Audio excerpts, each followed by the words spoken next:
Всичко в света е безплатно. Къщата с басейн в планината се купува с... Чай само да си сложим прозорец. Сега причина Among Us, човек. Само раница трябва да сложа. Майка му ста. Къщата в планината се купува с пари. А за парите се трудиш. Така че те се купуват с време. Разбирате ли, секундата е единствената валута, с която пазаруваме. Но понеже вече сме в еврозоната, предполагам трябва да кажа евросекундата. Това е логото. Ако наистина искаме нещо, ние сме готови да хвърлим всяко едно наше деневро по него. Дните си текат, независимо дали спим или работим за къщата в планина с басейн. Човек, много съм скучен. И курви, и бело, и коли. Но в случая на спящия Йони, и сега ще ви го илюстрирам много дословно как ще изглежда. В случая на спящия Йони, ето това съм аз, как спя върху моето легло. Имам една планина тука от деневро, която просто се виси там. И аз съм общото милиардер на шибано дневро и на евросекунди.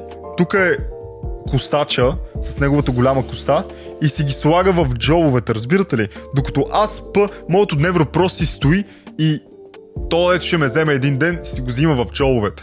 Така че моята цел е да изхарча тази планина от хартия, дето имам. На теория всеки е милиардер, на тази валута, откакто се е родил. Така че отново питам, не е ли всичко безплатно?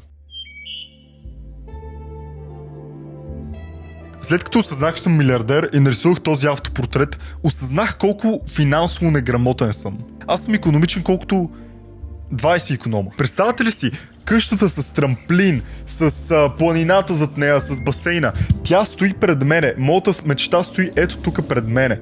И единственото нещо, което аз трябва да направя, ето и тук моята къща, е да платя на търговеца. Ето го господин търговец с шкембак, който чака просто си получи парите. Аз вече съм милиардер.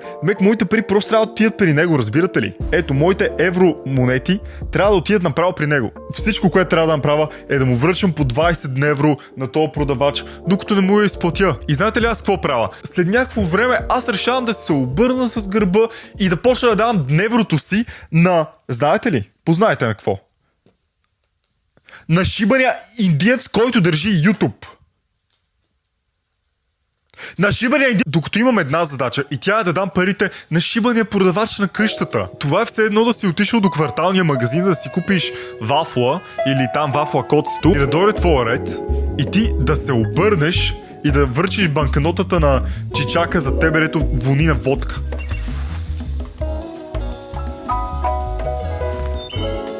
Лудото е, че можем да платим за красиво тяло, можем да платим за виртуозност на пияно, можем да платим за актьорски умения като на Тодор Колев.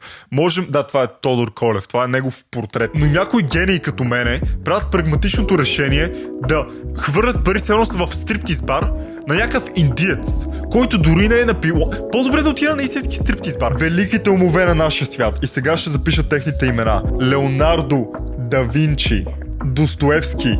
Не, няма да му пише името. Диона Копеле. Микеланджело. Знаем имената на всички тях, защото те са изхарчили правилно всяка тяхна евросекунда. С цел. Може би без Достоевски, защото той от Русия. Той харчи рубли минути. Те може и да се оправят някъде. Но надали... Финансовата неграмотност е отблъскваща. Личи му по външния вид на човека. Повечето хора, които имат проблем с дневрото, имат проблем с еврото. Защото ако си финансово неграмотен с тази валута тук долу и все пак преуспееш и имаш евро, ти най-вероятно си харчиш всички евросекунди за най-изрелищите небивалици. Като шибан индиец на пилон, примерно. Примерно!